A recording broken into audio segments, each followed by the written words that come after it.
In some ways, PacRim is like any other year of school, seasoned by where you live, who you meet, your classes, and your friends. But you'll notice some differences right away, like these packs you've loaded with Pepto-Bismol, mosquito repellent, and clothesline. No, I knew I forgot something. And of course the fact that your first class meets at SeaTac. I'm Hillary, by the way, and this is Scott, my fellow videographer. And this is the 96-97 crew on its very first day of PacRim. This plane can be taking us anywhere. Saying goodbye was hard, but then suddenly you get on the big plane and it all starts. A year on the move for your mind, body, heart, and spirit. After a year's preparation, I still couldn't believe it when I stepped off the plane and into Asia. On PacRim, this was our campus. Korea. Some vegetables and some beans. Japan.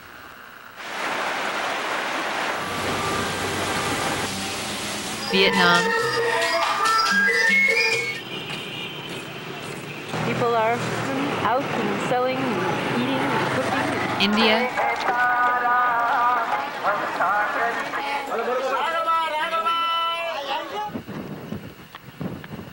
Nepal.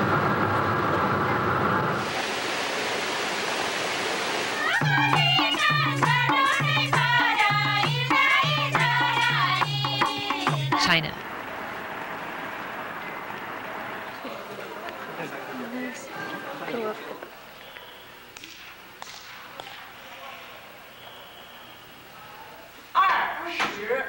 This was our itinerary. Yours may be different, but the same rules apply.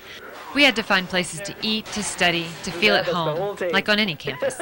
Sometimes we took on the sights in a large flock, with a professor out front explaining details, adding context and perspective. And then there are other days when finding the magic of a place and interpreting it is all up to you. I can't explain in words the freedom I felt on a full day in Kyoto, where every manner of Japanese temple and shrine awaited exploration. Some subdued in meditation, others alive with festivals. Every day it was the same challenge. Take on the surroundings, be a part of them if you can, but know they'll always be a part of you. But don't get too comfortable in one spot. Where you are will change every month, week, or sometimes day. As the landscapes blur in the window, you get sharper, more adept at finding your way around a place. And if you're persistent, learn some of the language and make a point to smile, you'll gain one of the treasures of PacRim, friendships on the road. I'm lucky to have been embraced by so many different people along the way, like the students at Sumyoung Women's University in Seoul. They took me out, taught me how to use the noraebang singing room, and danced to the latest tunes on the Korean Top 40.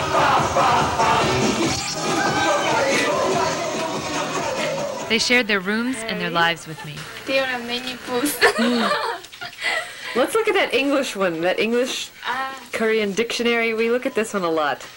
It's that, yeah, there it is. This is a good book. Yes, it's very important to me to communicate with you. This is great, this is great. After a month, we all got a taste of how our lives were alike and how they were different. Did you take that with you to Chuseok? From dorm life in Korea to family life in Japan, I spent time with a warm and hilarious family. We shared some wild nights, out playing games, and also at home. Watashi wa Hi. hinari desu. Oh man, I'm 23. 私は23 歳。 23 歳. We also had our share of philosophical discussions. I'm taking a picture of Amy taking a picture of the toilet. So you put on the slippers. Okay. Oh, the slippers? First, the slippers. There's a drawing to show you how to sit down. But the best part is that this is warm. Ooh, let me touch. Warm. Oh, that's a very nice temperature. Whoa. But living arrangements aren't the only way to meet people. Sometimes you just need the right connections. Our director, Dr. Elizabeth Bernard, professor of religion, and her husband, Nima Dorji, himself a Tibetan scholar, have ties to the Tibetan community all over the world.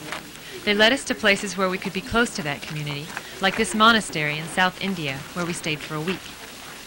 A monk gave us instructions in meditation techniques, and we got to watch monks debate in a courtyard at night. We also exchanged jokes with the 11-year-old reincarnation of the Dalai Lama's senior tutor. What if there's something inside the refrigerator? What if you can't fit? You open the refrigerator, right? Yeah. Throw the thing out. Oh, yeah. Later in Dharamsala, those connections are how we came to meet the Dalai Lama. Here we are on the morning of our audience with Tibet's leader in exile, and we're going over the questions we're going to ask him. And the second question is, science and technology seem to be outpacing the development of our ability to use it responsibly. In this light, what can be done to ensure a safe and sustainable world? It's my belief that material development as a result of technology and science, of course, very important, we need. At the same time, that alone, not the, I think, the complete solution. So, the mental training, that part also is equally important. Right. Very important. So, more balance. I think this part of the trip really touched a lot of us. I know for me it was stirring to be in the middle of a political situation, so tainted with tragedy and yet so fueled by hope. For others, the visit had a more spiritual impact. Whenever there was chanting, just feel the vibrations of the chants, the music, and it had a very spiritual quality about it. It really entered you, and you could just feel that peace. I'm left with a lot of faces to remember. Some I knew personally, and others, well, maybe we just had a pleasant interaction somewhere. We had a lot of goodbyes to say each time we caught the next ride out of town. But one thing you just can't get away from, no matter how far you travel, is schoolwork. And you can't really afford to. Aspects of your coursework surround you 24 hours a day on PacRim. And so academics become part of survival as you orient yourself to your surroundings. To give you an idea of what one of the classes was like, I want to take you to Nepal, where we took a course in conservation biology. Professor Lee Metzger from the University of Montana met us in Kathmandu. His course compared conservation efforts in the Pacific Northwest with those of Nepal. I was wondering if you'd tell me what we're looking at again? 2 weeks into the class, we took off to the Annapurna region of the Himalayas to make those comparisons firsthand. This course was particularly meaningful for Amy, our lone declared science major. Having taken biology courses at UPS, the trek was, I guess, in a lot of ways comparable to a lab, except it was a 14-day lab. Our professor did a wonderful job of preparing us for what we were going to see, and then allowing us to analyze it ourselves, and to really make us reflect upon what's going on in our own country.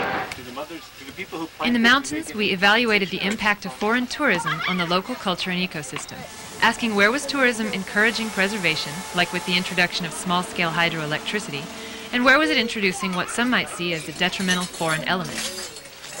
Second one is pioneer. Then we considered U.S. conservation history and the theory behind it, and tried to put the two in perspective. It sounds like from reading that he was very much into wilderness and wilderness safety. Lee challenged us to evaluate what we saw on a personal level. Checklist. Have I sort of recorded where I've been? Have I recorded some emotional response? And if you find yourself not knowing what to write, then let's talk about it.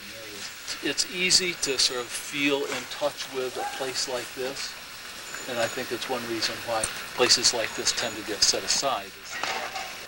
In the mountains, you found your own temple in a lot of ways, and it was definitely a really, really spiritual and personal experience for some of us. And to be able to wake up in the mountain in the morning and see the sunrise. The other courses were like the trek. The learning starts with books and lectures, and then daily explorations, questioning, and intuition would fill in the cracks. In India, we studied the Hindu epic, the Ramayana, and now we're reading it off the side of this temple. In Korea, we studied delicate politics of a nation still at war with itself, and went to the DMZ to feel the tension so buffered and thriving Seoul. In Vietnam, we studied geography and road tripped down the stunning coastline, visiting caves and cities along the way. You get the picture. And of course, there's always 370. There's 30 pages of it, hanging on my dorm room wall, begging for revision. Asia 370 is the course that governs an independent research paper we write during the year, and you're looking at the subject of mine, war memorials and the rhetoric of healing in Japan and Vietnam. For our year, the subject had to relate to religion, our director's field, and that had some fascinating possibilities. Scott studied the role of religious sculpture and architecture in deforestation. Amy studied the poaching of animals considered to have healing value in traditional medicine. Sean studied the sacred elements of music, and Kate studied dance as religious expression. Throughout the year, we shared these projects with each other. It made us a sort of traveling academic community, each with our own specialties and strengths. And that makes for some interesting conversation on the road, because more than any physical place, the PacRim group will be like a home. Always someone there to watch out for you, to have fun with, to support and to be supported by. Trying to fly a kite. Now, I don't want to sound sappy, but one of the big rewards for me was coming to know my travel companions on the trip. Just think about this for a minute. You've got 28 distinct personalities. Now is the time for the Scott story. Okay, so this is what happened. Yesterday we went to lunch. I didn't get the ticket. I tell you, it was Greg jumping into that foxhole. And you're together for 9 months. Sometimes you're going to want to be together, and sometimes you're going to want to be alone. But what came out of it for me was a sense that we were like a wandering village ourselves, with our own division of labor, celebrations, and traditions.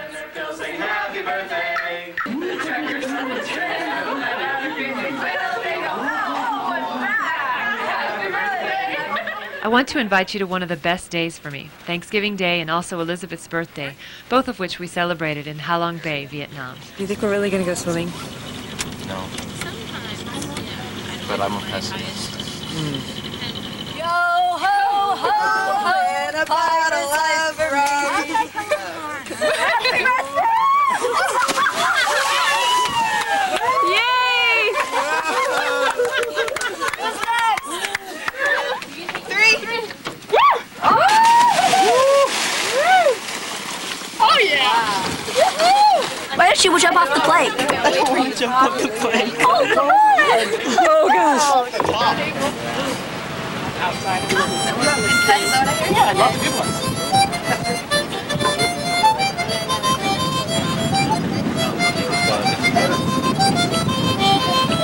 We could like start a folk band here. I do. Are you gonna do it? Yeah, I can see running out there for that.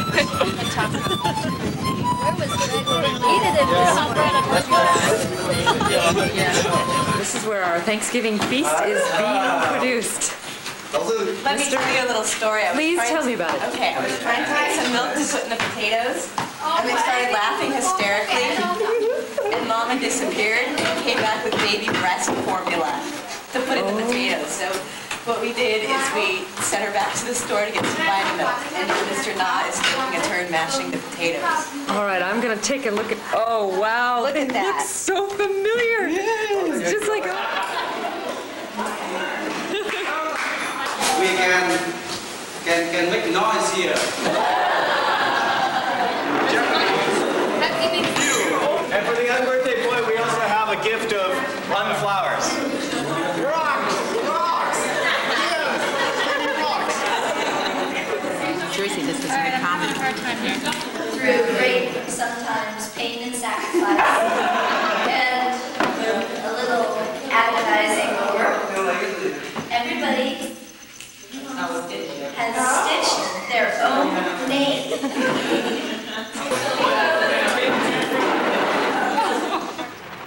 Now, you've seen a lot of PacRim squished into just a few minutes, but it's just what our cameras caught. There's so much I've left out, some impromptu moments of serendipity, and quite frankly, moments like this, downtime in any language. You might get homesick, ill, frustrated, tired, impatient. I did my time with all those feelings, but I loved the trip and I'd do it again. Wait, did I mention the traveling part? We also rode bicycles around Japan and elephants around Nepal, and of course there was a lot of walking. I hope I haven't forgotten the bus thing. Anyway, we had a shirt made for which Jill came up with a slogan that seems to fit the whole experience. PacRim, it's a journey, not a destination. Have a good one.